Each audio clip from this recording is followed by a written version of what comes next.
Hi guys, Enter the Stars. And yesterday we discovered that the monarch butterfly was named after the tribe of Dan. Now this is indisputable. So we've done more research on the tribe of Dan in the Dan rabbit hole. What we realized is that history tells us more about these ancient Danites. At the time of about Moses, when he led the children out of Israel with the kingdom of Egypt left in shambles, some chose not to follow Moses into the land of Canaan. About 1500 BC, a last flowering of megalithic culture occurred. On the island of Sardinia in the Mediterranean Sea, a tower-building people, sometimes called Sardinia, emerged and soon dominated Sardinia, and then invaded Corsica and the Balearics and ruled them for about 1,000 years. These were the ancient Danites. Their very name identifies them. They gave their name to their island, Sardinia, and the very name Sardinia proves who they really were. This is fascinating. Now, we're going to go to the island of Sardinia, and what I found was amazing. There are a list of tombs called the Giants' Tombs, and in identifying, or the Giants' Graves, and in identifying these graves, I found a grave in the city of Dorgali called Ene Tomes, and this grave is fascinating. Let's take a look. Now, this grave is aligned exactly to 88.88 degrees, but that is not the only thing that tells us about this grave. When I plotted the actual coordinate of the grave, it came out to 44.44 degrees north latitude.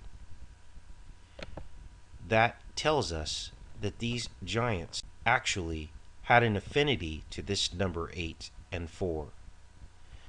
There are many of them, and these are just the major ones. Now this tomb at Cana is 15 feet long. Look at this. This is simply amazing. Anyone tells you that giants did not walk the earth, you can show them this information. This tomb was 15 feet long. What we're also going to look at here is the alignment that we see of most of these graves. We're going to zoom out here and I'm going to show you what I'm talking about. Now again, this is the island of Sardinia, and as you can see, many of these graves fall in this alignment. Now it's not a perfect alignment, but one thing I can tell you is that it is pointing due north at 180 degrees. This one at Sodome Soorku City is 36 feet long, and it's at 140 degrees.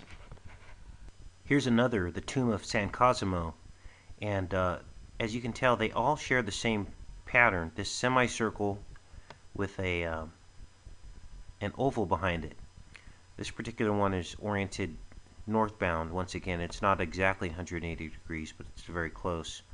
This one measures 55 feet in length. Very large people.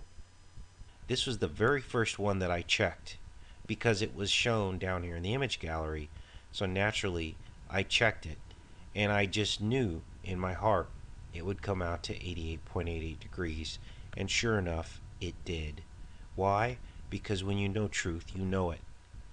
Now here is the tomb. Google Earth does not give us a really good picture of it, but these are some 3D models, and here is the tomb. Look at the size of this tomb, you guys. That would hold a giant. I don't understand why they don't excavate this or do some underground sonar readings to see what is under there. This is a massive structure. This is another one, and we'll look at this one as well. And if you see the entrance there, a person can fit through that. So that gives you an idea of the mass scale of these structures.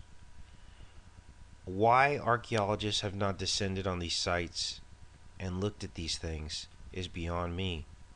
But I can tell you that it was very hard to find out information about this tomb and its exact location. I found only one site that had the coordinates. Otherwise, I would have never found exactly where it is. Once again, this little doorway here is where a human could walk through. So this gives you an idea of the scale of this particular tomb. My guess is this tomb points to maybe another tomb. Who knows? Or maybe some other megalithic sites.